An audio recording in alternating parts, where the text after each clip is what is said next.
मसीह की। तो आज हम मूसा के बारे में और फिरौन के बारे में कहानी सुनाने वाले हैं। तो हम वीडियो को शुरू करते हैं। आइए, यह उस समय की बात है जब इजरायली मिस्र में रहा करती थी और वहाँ वो रहती हुए 4 साल वर्ष हो चुकी थी और इजरायली ने संख्या में बहुत ही बढ़ गए थे। तब फिरौन ने, जो मिस्र के राजा था, उसने इजरायलियों से राम से और पितोम नाम के भंडार वाले नगर बनवाए। फिरौन इजरायलियों की बढ़ती हुई संख्या के कारण उन्हें दुख देने और उसे ताने लगा, लेकिन जितना ही वो पीड़ा देता था, इजरायली उतना ही बढ़ती जाती थी। तब वो फिरौन ने सिप्रा और पूरब नाम के 2 थाई की आज्ञा दी कि इजराइल ने पैदा होने वाली हर एक बालक को उसके पैदा ही होते ही मार डाला जाए।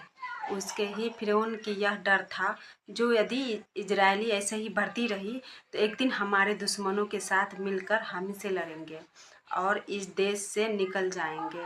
तब वो इब्री धाइयाँ, जो यहोवा का भय मानती थी, फिरौन की आज्ञा ना मानकर लड़कों को जीवित ही छोड़ देती थी। तब फिरौन ने उससे पूछा कि तुम ऐसा क्यों करते हो? तब उन भाइयों ने उसे कहा, इब्री स्त्रियाँ मिस्र की स्त्री से समान नहीं है।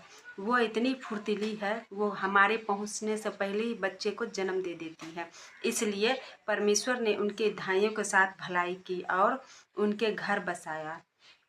प्रियो, हम आपको बताना चाहते हैं कि परमेश्वर ने अब्राहम से वाचा बांधी थी, जो वो उसके वंश को आकाश के कण के समान करेगा, और उसने वैसा ही किया भी। मिस्र में केवल 70 लोग ही आए थी, लेकिन 400 सालों में उनकी संख्या इतनी बढ़कर 20 लाख से भी अधिक हो गई थी। फिरौन, जो इजरायलियों के इस तरह से बढ़ती देखते घबरा गई था, तो उसने भी इजरायलियों को बढ़ने से रोकने के प्रयास किया, लेकिन वो उतना ही रोकता था, इतना ही इजरायली बढ़ते जा रहे थे। प्रियो, अब परमेश्वर के आशीषों के बढ़ने से कोई नहीं रोक सकता। परमेश्वर का वादा अब्राहम और उसके वंश से था, जिससे परमेश्वर पूरा भी कर रहे थे। इजरायलियों की संख्या इतनी बढ़ रही थी कि वो अब एक राष्ट्र बन गई थी। हालांकि इजरायली मिस्र में गुलाम थी, फिर भी फिरौन उनसे विचलित हो गया था। इसलिए उसने ये आज्ञा निकाली थी कि इजराइल के परिवारों में जो भी बच्चा नर पैदा हो, उसकी हत्या कर दी जाए। यह योजना शैतान की थी, क्योंकि शैतान हमेशा ही यहूदियों को मार डालने के लिए उनकी पीछा लगा रही थी।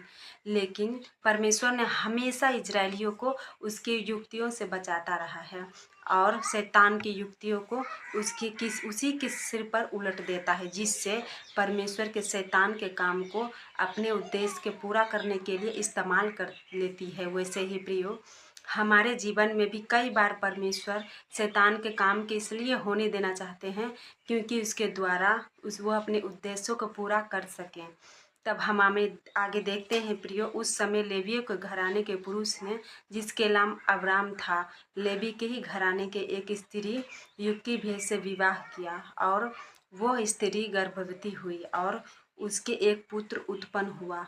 जब उन्होंने यह देखा यह बालक बहुत सुंदर है, तो उसे 3 महीना तक छिपा रखा, और जो भय उसके और ना छिपा सका, तो सरकंडों के एक टोकरी लेकर उस पर चिकनी मिट्टी और राल लगाकर उसने बालक को रख कर नील नदी में कांचों के बीच छोड़ आया। उस बालक की बहन मरियम दूर खड़ी होकर उस बालक को देखती रही कि उस बालक के क्या हाल होगा। तब फिरौन की बेटी नहाने के लिए नील नदी किनारे आए। उसके सहेलियां नदी के किनारे किनारे टहलने लगी। तब उसने कांसे के बीच में टोकरी देखकर अपने दासियों को उसके लाने के लिए भेजा। जब उसके दासियां उस टोकरी को फिरौन की बेटी के पास लाई, तो उसने अपने खुलकर देखा कि उसने एक रोता हुआ बालक है। तब उसने अपने उस पर तरस खाए और उसने कहा, यह तो किसी इब्री का बालक होगा। तब उस बालक की बहन मरियम, जो दूर खड़ी होकर सब देख रही थी, उस फिरौन के बेटी के पास आकर कहा कि क्या मैं जान के इस्राएली स्त्री में से किसी को तेरे पास बुला लाऊं, जो तेरे लिए इस बालक को दूध पिलाया करे? तब फिरौन की बेटी ने कहा, जा ले आ। जब वो लड़की जाकर बालक के माता के बुला ले आए, तब फिरौन की बेटी ने उसे कहा कि तू इस बालक के ले जाकर मेरे लिए दूध पिलाया कर और मैं तुझे उसके मजदूरी दिया करूँगी। तब वो स्त्री बालक के ले जाकर दूध पिलाने लगी। वो स्त्री उस बालक के माँ जो व्यक्ति जो दूध पिलाया करती थी, जब बालक कुछ बड़ा हुआ तो वो उसके फ्रेंड के बेटी के पास ले गई और वो इसका बेटा ठहरा और उसने यह कहकर उसके मूसा रखा कि मैंने इसको जल से निकाला है। प्रियो, यहाँ मैं आपके बताना चाहती हूँ कि मूसा की उसके माँ के विश्वास के द्वारा बचाया गया। और आप सोचेंगे कि कैसे, तो मैं हम आपके बता दूं कि जब मूसा का जन्म हुआ था तो फिरौन ने आज्ञा दिया थी इजराइल के लोगों में से जो भी नर बच्चा पैदा होगा वो उसे मार डाले जाएगा। तब वो जब अब्राहम में योकेबेद के बेटा उत्पन्न हुआ तो उन्होंने अब 3 महीना तक छुपा कर रखा था ताकि फिरौन के लोग उसे मार ना डालें। मूसा बहुत सुंदर था और उसके जन्म से ही उसके माता पिता समझ गए थे कि यह लड़का कुछ विशेष है और परमेश्वर इसके द्वारा कुछ महान करने जा रहे हैं। इसलिए जब वो उसे अपने अधिक छुपा ना सके तो उन्होंने एक टोकरी लेकर उसमें उस बालक के रख दिया और उसे नील नदी में छोड़ दिया, क्योंकि उस बालक के माता पिता का विश्वास था कि परमेश्वर इस बालक के जीवित रखेगा। इसलिए इब्रानियों के पत्री के 11 अध्याय और इसके 33 वचन में इस प्रकार के लिखा है कि विश्वास ही से मूसा के माता पिता ने उसके उत्पन्न होने के बाद 3 महीने तक छुपा रखा था, क्योंकि उन्होंने देखा कि बालक सुंदर है और वो राजा के आज्ञा से ना डरेंगे। उनके विश्वास के प्रतिफल यह थे, उनके ना सिर्फ मूसा जीवित रहा बल्कि उसे दूध पिलाने के लिए भी उसके माँ को ही बुलाया गया और उससे भुगतान भी किया गया, क्योंकि फिरौन की बेटी यह नहीं जानती थी कि यह उसकी असली माँ है। योकेबेद ने परमेश्वर के यहोवा पर और उसके वादे पर विश्वास रखा और इसलिए वो फिरौन के आज्ञा के टालने से नहीं डरी। प्रियो, अगमराम और योकेबेद ने जो किया वो एक जोखिम भरा काम था। 3 महीने के बालक को सिरकंडों के टोकरी में रखना और उस नील नदी में बहाना, इस कार्य के लिए बहुत हिम्मत और साहस की आवश्यकता होती है, क्योंकि कोई भी माता पिता अपने नवजात शिशु के साथ ऐसा नहीं करता है।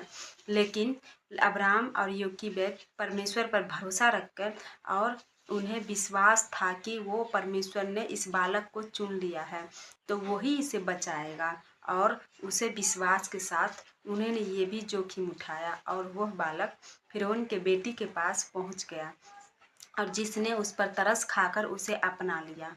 प्रियो, यह घटना हमें सिखाती है जो हमें अपने बच्चों के पालन पोषण के लिए और उनके भविष्य के लिए पूरी तरह से परमेश्वर पर निर्भर रहना चाहिए, क्योंकि पर कई बार हम अपने बच्चों को चिंतित हो जाती हैं कि उनका पालन पोषण कैसा होगा या उनका भविष्य कैसा होगा। लेकिन हमें इसकी चिंता नहीं करना चाहिए। हमें यह विश्वास रखना चाहिए कि जिसने बच्चे दिए हैं उसने पालन पोषण की सामर्थ्य भी वही देगा। और यदि हम अपने बच्चों को परमेश्वर पर निर्भर होकर उन्हें पालते पोसते हैं तो वो विश्वास रखें कि वह परमेश्वर आपके बच्चों को कभी अंधकार में नहीं भटकने देगा। योकेबेद के विश्वास ने उसे मूसा को बचा लिया, वैसे ही आपके भी विश्वास आपके बच्चों को बचा सकता है। हाँ, यह बात जरूर है कि आप न अपने बच्चों को विश्वास करने के लिए मजबूर नहीं कर सकते, लेकिन उन्हें ऐसे शिक्षा दे सकते हैं जिससे वो परमेश्वर पर विश्वास कर सकें। तब हम आगे देखते हैं प्रियो कि मूसा के पालन पोषण और उसके परवरिश फिरौन की बेटी के यहाँ पर ही हुई और उन एक राजकुमार की तरह राजमहल में शिक्षा प्राप्त की। जब मूसा जवान हुआ तो एक दिन ऐसा हुआ कि वह बाहर जाकर अपने भाई बंधुओं के पास जाकर उनके दुखों पर दृष्टि करने लगा। तब उसने देखा कि कोई मिस्त्री जन मेरे इब्री भाई को मार रहा है। तब मूसा ने इधर उधर देखा कि कोई नहीं है। तब उसने उस मिस्त्री के मार डाला और रेत में छिपा डाला। फिर अगले दिन जब वो बाहर गया तो उसने देखा 2 इब्री पुरुष आपस में मारपीट कर रहे हैं। तब मूसा ने उनसे कहा कि तुम आपस में क्यों लड़ रहे हो? तब उन्होंने मूसा से कहा, किसने तुझे हम पर हाकिम और न्याय ठहराया है? क्या जिस तरह तूने मिस्र के मारा, क्या उसी तरह से तुम मुझे भी मार डालना चाहता है? तब मूसा यह सोच कर डर गया कि निश्चय वो बात खुल गई है और सबके पता चल गए हैं कि मैंने एक मिस्र को मारा है। फिर भी जब फिरौन राजा की यह बात पता चली तो मूसा ने इस मिस्र जन के मारा है, तो फिरौन ने उसे मूसा को मार डालने की योजना बनाई। लेकिन मूसा फिरौन के सामने से ही भाग गए और निदान देश में चला गए और वहाँ एक कुएं के पास बैठ गया। मिद्यान के याजक की 7 बेटियां थीं और वो वहाँ अपने कुएं के पास जहाँ मूसा बैठा था आई और ताकि कठोतों में जल भरकर अपने पिता के भेड़ बकरियों को पिलाएं। तब चरवाहे आकर उनके हटाने लगे। इस पर मूसा ने खड़े होकर उनकी सहायता की और उनके भेड़ बकरियों के पानी पिलाया। जो अपने रोएल के पास आए पिता, तब उनसे पूछा कि क्या कारण है जो आप तुम इतनी जल्दी आ गए। तो उन्होंने अपने पिता से कहा कि एक मिस्र पुरुष ने हमके चरवाहों के हाथ से छुड़ाया है और हमारे लिए जल भरकर उसे भेड़ बकरियों के पिलाया है। तब रूएल ने अपनी बेटियों से कहा कि वह पुरुष कहाँ है, तुम उसके क्यों छोड़ाए हो, उसके बुला ले आओ, वो हमारे लाल साथ भोजन करेंगे। तब वो मूसा के बुला लाए और उसने अपने उनके साथ भोजन किया। और तो रूएल ने मूसा से अपने साथ रहने का उस एक बेटी के विवाह मूसा के करने के प्रस्ताव रखा, जिसे मूसा ने स्वीकार कर लिया। तब रूएल ने अपने बेटी से पूरा का विवाह मूसा से करवा दिया और उसके एक पुत्र उत्पन्न हुआ, जिसका नाम उसने यह कह के गिरसुम रखा कि मैं अन्य देश के परदेशी हूँ। तब मूसा वहीं रहने लगा और अपनी ससुर रूएल के भेड़ बकरियों को चराने लगा और उसे वहाँ रहते हुए 40 वर्ष हो गया। चलिए तो और हम आगे सुनाते हैं। आप लोगों का अगर अच्छा लगे तो हमारा चैनल सब्सक्राइब करना नहीं भूलिएगा।